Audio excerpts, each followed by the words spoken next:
I'm walking down the street on clouds instead of the concrete. I'm dancing through. Everything's about to come my way. Nothing can ruin my day. No matter what anyone does or say, I smile at fools. No, I don't care, cause I am on my way up. And I won't Nanner, I'm stop. coming, baby. I won't slow I'm coming. down. Steady on my feet, I'm going. I'm coming, baby. I'm coming. No, I won't stop. It is my time. She has to be in the front. Okay, guys, so we get tons of questions about traveling in a van full-time with our 2 kitty cats. Now, we've been out on the road for almost 9 months now, and we see a lot of people with dogs, and we love dogs. But when we decided to do this, the kitty cats were a driving force behind it. In fact, they're probably one of the main reasons we ended up in a van. The original plan was to just go from Airbnb to Airbnb and travel around the world, but that would have been too traumatic on our kitties. So fast forward a few months after that initial thought, and here we ended up buying a van and pretty much designing it, or at least a pretty good bit of the features in it, around our kitty cats. So we get so many questions about this that I thought we would do a little Q&A and answer some of them. So the first thing, which I think is the most important, or at least it is in our van, was the litter. So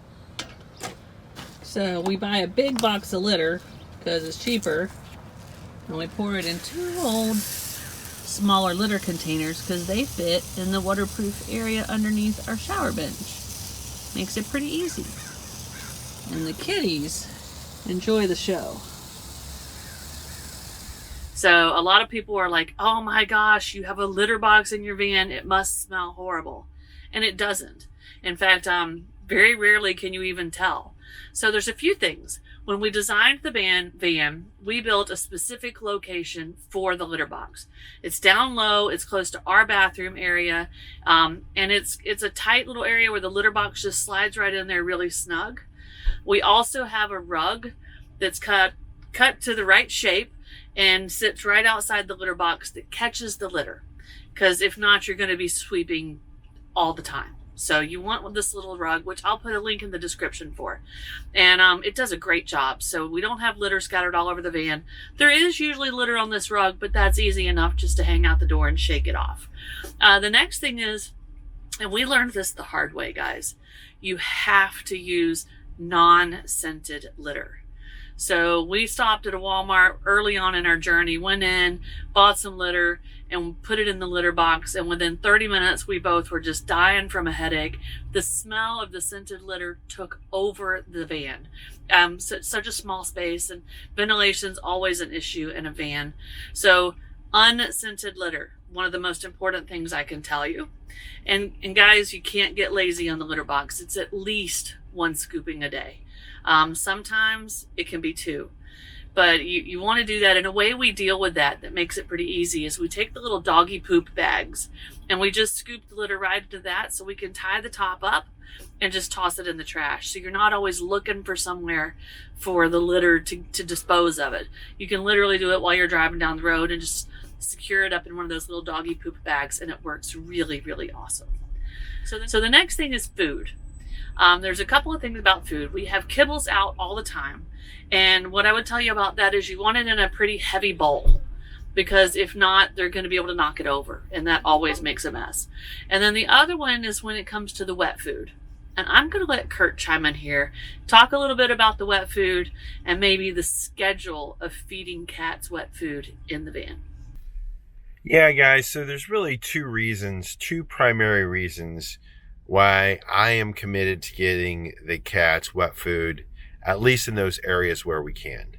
And those are, number 1, we had a kitty, and she was old, but we had a kitty who had issues with hydration. And one of the things that the vet told us under those circumstances was wet food was better for that. We're aware that all cats suffer from a little bit of dehydration issues. So just knowing that, I feel more comfortable giving them some wet food and for that extra moisture or hydration or whatever. And then the second thing, and it leads right, is they just like it. And so, there are little kitties and they like it, they get it sometimes. And wet food's one of those things that, I just like giving them as a treat. Now, the routine has always been, even back in the house, was to feed the cats the wet food first thing in the morning when I got up. And so it's been part of the routine for years. G's been getting wet food in the morning for 8 years now. But in the van, he decided that he wants to start waking me up at 4:30 or 5 or whatever to to get some wet food. And so it became a bit of an issue. And so we kind of had to break him of that habit. And I haven't really got him in a routine, but I have definitely got him out of the routine of pawing me in the morning, which is good because he was waking me up earlier and earlier. So anyway, that's why and when we feed the cats wet food. Okay, so the wet food is all on Curt, guys, and maybe he explained why, maybe he didn't. Just know that's his gig. And then the next thing is water. So G, he's not an issue with this, but our little Vanna, she's like a little diva, and she was used to just, drinking water out of the sink faucets at the house. And we found out in the van that she really wasn't getting quite enough water, or at least we didn't feel like she was. So we found online, and I'll put a link in the description, a 12-volt little cat water fountain that we've had for several months now. It's given us no problems. It cleans up really easy. We haven't ran into any of the algae growth that you can get on some of those things. And every time you turn around, little Vanna is drinking out of this thing. And G even, we catch him drinking out of it every once in a while. But we cannot get rid of the traditional water bowl for 2 reasons. That's G's main source of water, and he likes to play in it. So what I would tell you is, if you're going to have a shower or a wet area in your van, that's where you're going to want your kitty water bowls to go. Because if something spills, you hit a big bump, or the cats play in it, or you kick it, it's a small space. I've knocked over our water fountain at least 5 times. In our van, we have it in the shower, so it just goes right down the drain. Makes the cleanup much, much easier. Okay, guys, so that's 2 big topics: litter and food and water. And probably the most important, because it's the substance they need to live. But now let's get into some more of the intangible stuff about having kitty cats in the van. The atmosphere. Now, it's a small space, and cats like to move around, so we let them roam free. I mean, little Vanna, she'll just run laps in this van. It's pretty darn funny. I wish we had it on video, but we do not. But we also have a lot of toys for them. And we have a little built-in cubby where all their toys go. And sometimes, guys, we'll wake up in the morning and there'll literally be like 10 little fluffy cat toys scattered all over the van, where they've just had a ball in the middle of the night. So having them stuff to interact and play with, I think, is important. And then also, Vanna is a lot smaller than G. And you guys know cats are territorial. And this is if you have 2 cats. If you have 1 cat, you don't need to worry about this. But we wanted them to be able to have their own space if one of them's in the mood to play and the other one is not. So Vanna actually has a cubby underneath the kitchen sink. Now, G's too big to get in there. So if they've got some issues going on, one's grumpy or something like that, Vanna can just go under there, and it gives them their private space, and that's important. And I think if you just had 1 cat in the van, you would probably want some sort of little cubby for them, because cats like their privacy. So think about a place where they could go to get away from everything if they wanted to. So, okay, guys, another thing that is super important, or at least it was for us, is because kitty cats like to get up on the counter. And in a house, sometimes there's enough space that you can train your cats that it's not okay to get on the kitchen counter. That was not an option in the van. I mean, it's just too small of a space to expect them not to get up there. Plus, they love to look out the sliding glass door, the window there. So we have on our kitchen counter an induction cooktop, which will only come on and get hot if a certain type of pan is on top of it. So there's no way that the cooktop can accidentally get turned on and burn one of our little kitties if they jump up there. Now, the way we keep, cat hair from getting all over our cooktop is we have this dish mat type thing that just pretty much always lays on top of the kitchen counter. And it's kind of like a little kitty mat. It's where they can jump up there, and we don't have to worry that they're on the kitchen counter or close to where we're going to prep food and stuff like that. And I got to tell you, sitting on top of this counter is literally one of their favorite places in the entire van. All right. The most important thing that we have in our van, as far as creating an atmosphere for kitty cats goes, without a doubt, hands down, is the screen door that Curt built. Now guys, when we first moved into the van, we had one of those magnetic screen doors. You see them on a lot of vans, but we just couldn't keep it secure, and our kitty cats are not allowed to go and roam outside by themselves. And we'll get to that in a minute when we talk about how we take them outside. So we weren't able to leave that door open if we were more than a couple of feet away from the van outside. So G and Vanna were losing a lot of valuable time with hearing the outside noises and the wind and all that. So Curt got pretty creative. And it took him a while, guys. It was not an easy project. There are no plans for this. So there's nothing. Don't ask us for blueprints or anything. We don't have it. We literally just pulled into a workshop for 3 to 4 days, and Curt just built this thing, and it was a labor of love. I promise you could never get him to do it again. But man, did it just change everything in our van for us and for our kitty cats. We're able to just leave the sliding glass door open. They can sit here on the kitchen counter or down on the floor. They can hear the birds. They can smell the smells. They see the little dogs that walk by without us worrying about any of those dogs that may want to come in and visit our kitties a little too close. So it's really, really changed everything for them. And I got to tell you, we love the screen door just as much. So good job to Curt for building that screen door. And you're going to have to come up with your own plans if you want one for yourself, but we highly recommend it. Okay, when we lived in our house, we had a backyard area that was kind of secured. We lived on a lake, and we had fence on both sides. The cats still were not allowed to roam free outside by themselves, but Curt would take them out into the backyard and kind of walk around with them, and they would go on lizard hunts and stuff like that. And our cats really enjoyed that time, so we knew that was something we had to deal with in the van. When we first got G, and G's almost 10 years old, guys, so this was a long time ago, we walked him on a leash a little bit when he was young. But then, once we were comfortable with him in the backyard and him staying close with Curt, we kind of abandoned the leash when we lived at our house. Now, Vanna, she's not quite 2 years old, so we had never had her on a leash when we moved into the van. So we knew that was something we were going to have to address, is if we were going to take them outside, they were going to need to be on leashes. Well, the first time we put Vanna on a leash, she did like you probably would expect most kitty cats to do. She just fell over and laid there and thought the world was going to end. But we came up with a backup plan, and that is we got a backpack that's a kitty carrier. So we could just put her in on that. And G went back to the leash pretty quick. He knew that that's how he got outside, so he adjusted to that pretty quick and remembered. I guess it was like riding a bicycle for him.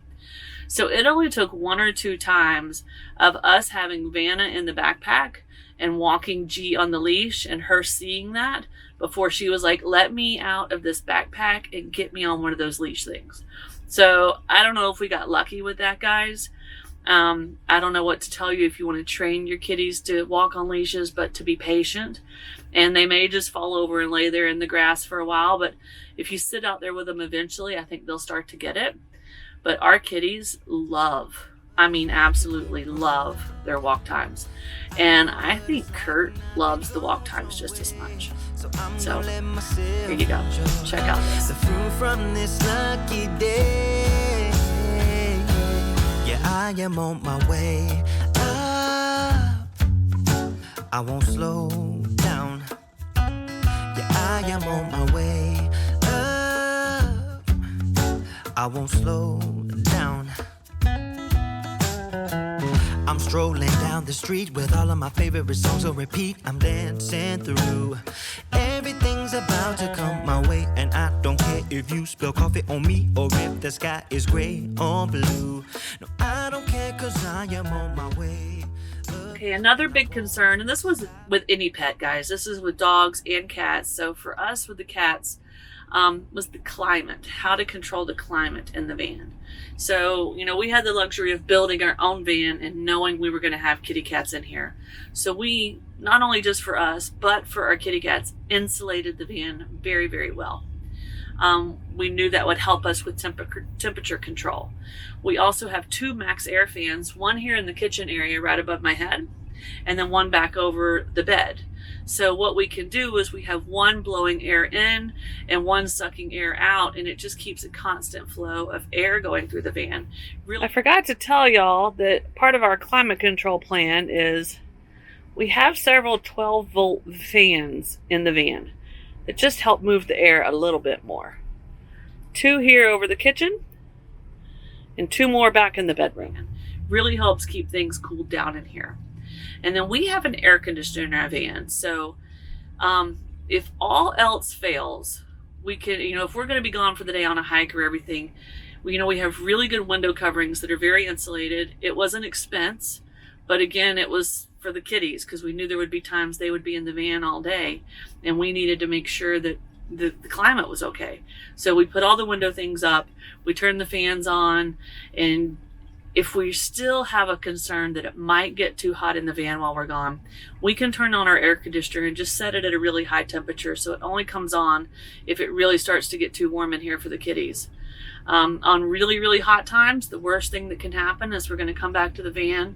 Our power might be a little bit low, and we just have to conserve power for the rest of the night by maybe not cooking something that takes so long or something crazy like that. But temperature control is something you definitely need to think about. I know I see a lot of folks, and I'm going to use surfers as an example because we're here in the Baja and they have their puppy dogs. Well, if they go out surfing, their dogs, they leave about and they can get under the truck or they can walk around the truck and they can play a little bit. Some of them on leashes, some of them just stay close to the truck by themselves or the van by themselves. But with our cats, we can't do that. We have to leave them in the van and we have to button everything up because we also have to secure it because it's our home. So if you're going to take cats with you, you need to think about the climate of your van and how you're going to control that. Some logistics of keeping your cats in the van. You want to always have your cat carriers pretty easily accessible.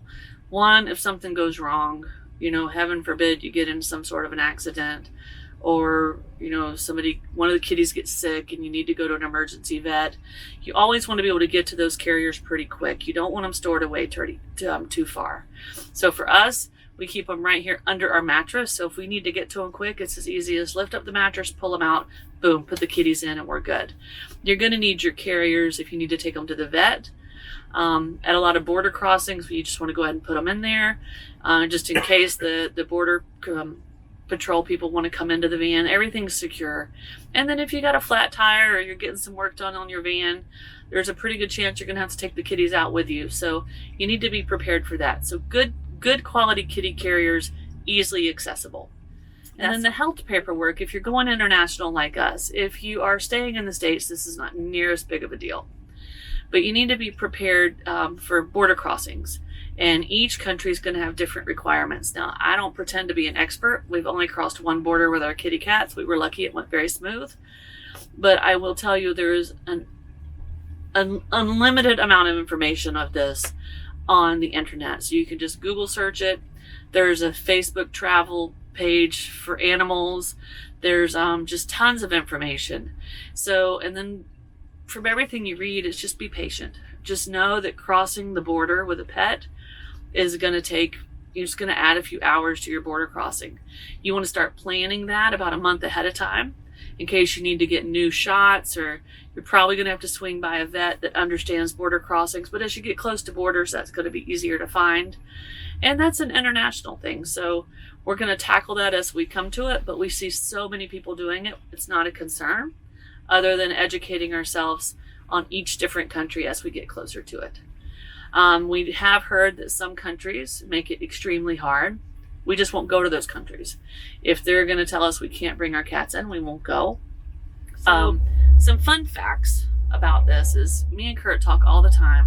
A lot of people think we're crazy for having the cats in the van, but every time we come back to the van after being out on an adventure, guys, they sure make this place feel a lot more like home. They're waiting on you. They want a little bit of attention. They meow a little bit. It's just makes it feel a little bit more like home. And that's a really nice thing for us. And one thing they absolutely love is we jokingly call it family day. It's also known as edit day when we're editing videos. And it's usually at least one full day a week. But the kitty cats absolutely love when we're cooped up in the van with them all day long. One of us will work up front on the couch. One of us will work on editing back there in the bed. And it's usually one cat with us up here and one back there. And so it's just like a little house, guys. It's just like if you have cats at home. So, and we also get asked a lot, are the cats happy? So the only way I think I can answer that question is to watch this. Like when nothing goes your way, so I'm gonna let myself enjoy the fruit from this lucky day. Yeah, I am on my way up. I won't slow down. Yeah, I am on my way up. I won't slow down.